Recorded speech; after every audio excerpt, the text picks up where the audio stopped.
নির্যাতিত ফিলিস্তিনিদের প্রতি সংহতি জানিয়ে র্যালির আয়োজন করেছে বিএনপি।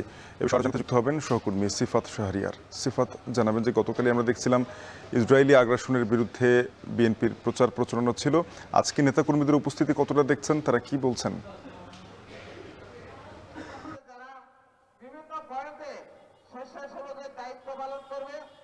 আমরা সকলেই শান্তিপূর্ণভাবে এবং আমরা সুশৃঙ্খলভাবে আমাদের র্যালি শেষ করব।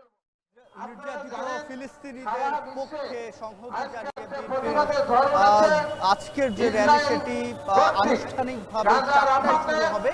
তবে আমরা যেটি দেখছি এরও আগে থেকে নেতাকর্মীরা এই যে নয়াপল্টনের কেন্দ্রীয় কার্যালয় যেটি রয়েছে সেখানে এসে উপস্থিত হয়েছে এবং আমরা যেটি প্রতিবাদ সংহতি র্যালি শুরু হওয়ার আগে এখানে আমরা দেখেছি একটি মঞ্চের সৃষ্টি হয়েছে এবং সেক্ষেত্রে এখানে মঞ্চেই কেন্দ্রীয় যে নেতারা রয়েছে তারা কথা বলার কথা রয়েছে এবং এই যে গাজা ও রাফায় ইসরায়েলি যে বর্বরোচিত নৃশংসতা চালাচ্ছে সেটি কিন্তু তারই প্রতিবাদ ও নির্যাতিত ফিলিস্তিনিদের প্রতি সংহতি প্রকাশ করে আজকের এই র্যালি।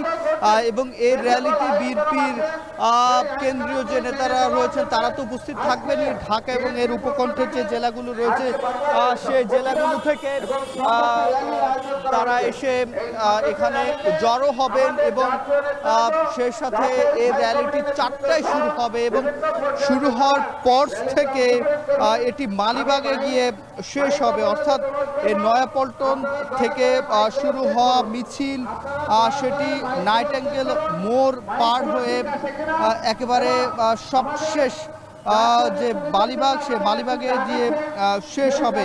এবং এই ফিলিস্তিনিদের গাজায় 2023 সালের 7 অক্টোবর থেকে যে নির্বিচার ও নৃশংস হামলা চালাচ্ছে ইসরায়েল, এতে এখন পর্যন্ত সংবাদ মাধ্যমগুলো থেকে শুরু করে যেই তথ্য রয়েছে 51,000 ফিলিস্তিনি নিহত হয়েছে এবং যাদের বেশিরভাগ শিশু ও নারী।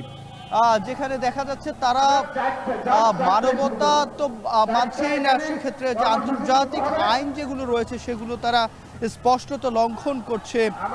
এবং 1948 সালে যেভাবে ফিলিস্তিনিদের উচ্ছেদ করে ইসরায়েল রাষ্ট্র প্রতিষ্ঠা করা হয়েছিল, এবারও ঠিক সেভাবে গাজা থেকে ফিলিস্তিনিদের উচ্ছেদের ষড়যন্ত্র চলছে বলে অনেকেই মনে করছে।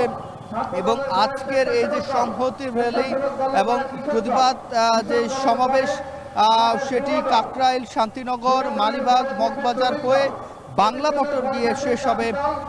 এবং এখানে বিএনপির স্থায়ী কমিটির যারা সদস্য রয়েছে, বিএনপির স্থায়ী কমিটির সদস্যরা বাকি যারা নেতাকর্মীরা রয়েছেন তারা বিএনপির তারা এখানে এসে উপস্থিত হবেন। আমরা খণ্ড খণ্ড মিছিল দেখতে পাচ্ছি ঢাকার আশপাশ থেকে পল্টনমুখী খণ্ড খণ্ড যে মিছিল সেটি এসে এখানে নামছে এবং বিভিন্ন ইউনিটকে আমরা আসতে দিচ্ছি। যেহেতু এখন পর্যন্ত 1.5 ঘন্টা সময় আছে, অর্থাৎ আনুষ্ঠানিকভাবে 4টায় শুরু হবে, সেক্ষেত্রে এখন পর্যন্ত এখানে পরিপূর্ণ হয়ে ওঠেনি মানুষের। তো এই ছিল আমার কাছে নয়াপল্টন থেকে সবশেষ।